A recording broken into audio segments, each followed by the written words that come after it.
नमस्कार हरि प्रेमियों, आपका हमारे YouTube चैनल में स्वागत है। सभी दर्शकों को हमारी ओर से जय श्री कृष्ण। हरि प्रेमियों, कैसे हैं आप? उम्मीद है आप सब अच्छे होंगे। आइए आज का प्रसंग शुरू करते हैं। आज का प्रसंग है भगवान श्री जगन्नाथ जी का मंदिर कैसे बना, उनका पौराणिक इतिहास क्या है और कथा क्या है। हरि प्रेमियों, उससे पहले अगर आप हमारे चैनल पर नए हैं तो प्लीज़ चैनल को सब्सक्राइब ज़रूर कर लीजिए और बेल आइकॉन को ज़रूर दबा लीजिए ताकि आप तक हमारे सारे नोटिफिकेशन पहुंचते रहे। हरि प्रेमियों, आपका एक भी सब्सक्राइब हमारे लिए बेहद मायने रखता है। हरि प्रेमियों, आइए जानते हैं भगवान श्री जगन्नाथ जी का मंदिर कैसे बना, उसका पौराणिक इतिहास क्या है और क्या कथा है।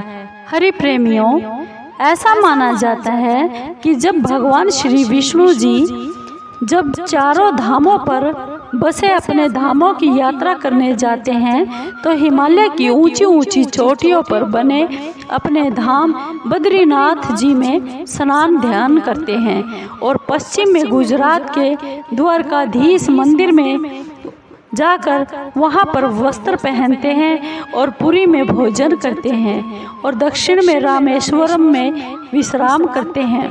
द्वापर के बाद भगवान श्री कृष्ण पुरी में निवास करने लगे, द्वारकापुरी में निवास करने लगे और बन गए जगन्नाथ।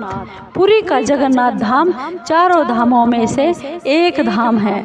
यहाँ पर बलभद्र और बहन सुभद्रा के साथ भगवान श्री जगन्नाथ जी विराजमान है।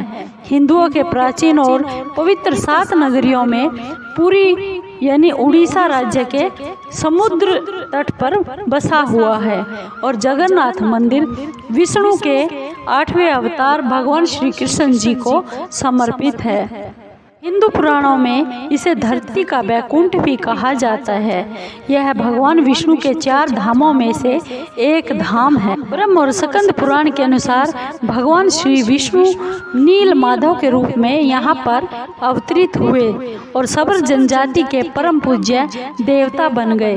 भगवान श्री जगन्नाथ जी का रूप कबीलाई देवताओं की तरह है। पहले कबीले के लोग अपने देवताओं की मूर्तियों को काट की बनाते थे और जगन्नाथ मंदिर में सबर जनजाति के पुजारियों के अलावा ब्राह्मण पुजारी भी है और ज्येष्ठ पूर्णिमा से आषाढ़ पूर्णिमा तक सबर जनजाति के लोग ही जगन्नाथ जी की सारी रीतियां करते हैं। नाथ मंदिर जी की कथा इस प्रकार है। राजा इंद्रद्युम्न मालवा का राजा था, जिनके पिता का नाम भारत और माँ का नाम सुमति था। राजा इंद्रद्युम्न को सपने में एक बार भगवान श्री जगन्नाथ जी के दर्शन हुए और कई ग्रंथों में तो राजा इंद्रद्युम्न और उनके यज्ञ के बारे में बहुत ही विस्तार से खोलकर लिखा गया है। उन्होंने यहाँ पर बहुत से विशाल यज्ञ भी किए और सरोवर भी बनवाए। भगवान श्री विष्णु ने एक रात राजा को स्वप्न में दर्शन दिए और कहा, हे राजन, नीलांचन पर्वत की एक गुफा में मेरी एक मूर्ति है, उसे नील माधव कहते हैं। तुम एक मंदिर बनवाकर मेरी उस मूर्ति को स्थापित करवा दो। राजा ने अपने सेवकों को नीलांचल पर्वत की खोज के लिए भेज दिया। उसमें से एक था ब्राह्मण विद्यापति। ब्राह्मण विद्यापति ने यह सुन रखा था कि नील माधव की पूजा सबर कबीले के लोग करते हैं और उन्होंने अपने देवता की इस मूर्ति को नीलांचल पर्वत की गुफा में छुपा कर रख रखा है। वह यह भी जानता था कि सबर कबीले का जो मुखिया है विश्ववसु नील माधव का बहुत ही परम उपासक है और उसी ने मूर्ति को गुफा में छुपा कर रखा हुआ है। चतुर ब्राह्मण ने मुखिया की बेटी से विवाह कर लिया। आखिर में वह अपनी पत्नी के जरिए नील माधव की गुफा तक पहुंचने में सफल भी हो गया। उसने वह मूर्ति चुरा ली और राजा को लाकर दे दी। ब्राह्मण का ससुर विश्ववसु अपने आराध्य देव की मूर्ति को चोरी हो जाने के कारण बहुत ही दुखी हो गया।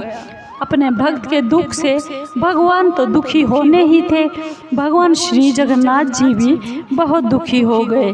भगवान गुफा में लौट गए, लेकिन साथ ही राजा इंद्रद्युम्न से वादा भी किया कि वह एक दिन उनके पास जरूर आएंगे, बशर्ते कि वो एक दिन उनके लिए बहुत बड़ा विशाल मंदिर बनवा दे।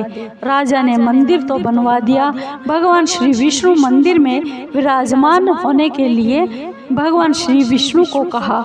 भगवान ने कहा, तुम मेरी मूर्ति बनाने के लिए समुद्र में तैर रहा एक पेड़ का बहुत बड़ा टुकड़ा है, उसे निकाल कर ले आओ, जो द्वारका में से समुद्र में तैर कर पुरी आ रहा है। राजा के सेवकों ने उस पेड़ के टुकड़े को ढूंढ लिया और सब लोगों ने मिलकर उस पेड़ को उठा लाए, लेकिन उठाने नहीं पाए क्योंकि इतना भारी था, वे सब समर्थ नहीं थे। राजा सब समझ गए। उसकी समझ में आ गया कि नीलमाधव सबर कबीले के मुखिया विश्ववसु की सहायता तो जरूर लेनी ही पड़ेगी। सब उस वक्त बहुत ही हैरान थे, आश्चर्यचकित थे। जब विश्ववसु भारी भरकम लकड़ी को उठाकर मंदिर परिसर तक ले आए, विष्णु भगवान की मूर्ति को बनाने की बारी आई। राजा के कारीगरों ने लाख कोशिश की, लेकिन कोई भी लकड़ी से एक भी छेनी तक नहीं लगा सका। तब तीनों लोक के कुशल कारीगर भगवान श्री विश्वकर्मा एक बूढ़े व्यक्ति के रूप में वहां पर राजा के पास आए और राजा को बोले, हे नीलमाधव की मूर्ति बना सकते। राजा ने कहा, क्या तुम नीलमाधव की मूर्ति बना सकते हो? लेकिन साथ ही उन्होंने अपनी ये शर्त भी रख दी कि 21 दिन में मूर्ति बनानी है और अकेले में बनाएंगे। बूढ़े रूप में विश्वकर्मा ने उस राजा को कहा कि वह राजा उस भगवान विष्णु की मूर्ति बना सकते हैं, लेकिन 21 दिन में बनाएंगे और कोई भी उसके पास फटकेगा नहीं, उसके पास नहीं आएगा, अकेले में वह मूर्ति को बनाएंगे। राजा ने उसकी शर्त मान ली और लोगों को आरी छेनी हथौड़ी की आवाजें तो आती रही, लेकिन राजा की जो रानी थी गुंडीचा अपने आप को नहीं रोक पाई और वह उसके दरवाजे के पास गई और उसे कोई आवाजें सुनाई नहीं दी। वह बहुत घबरा गई।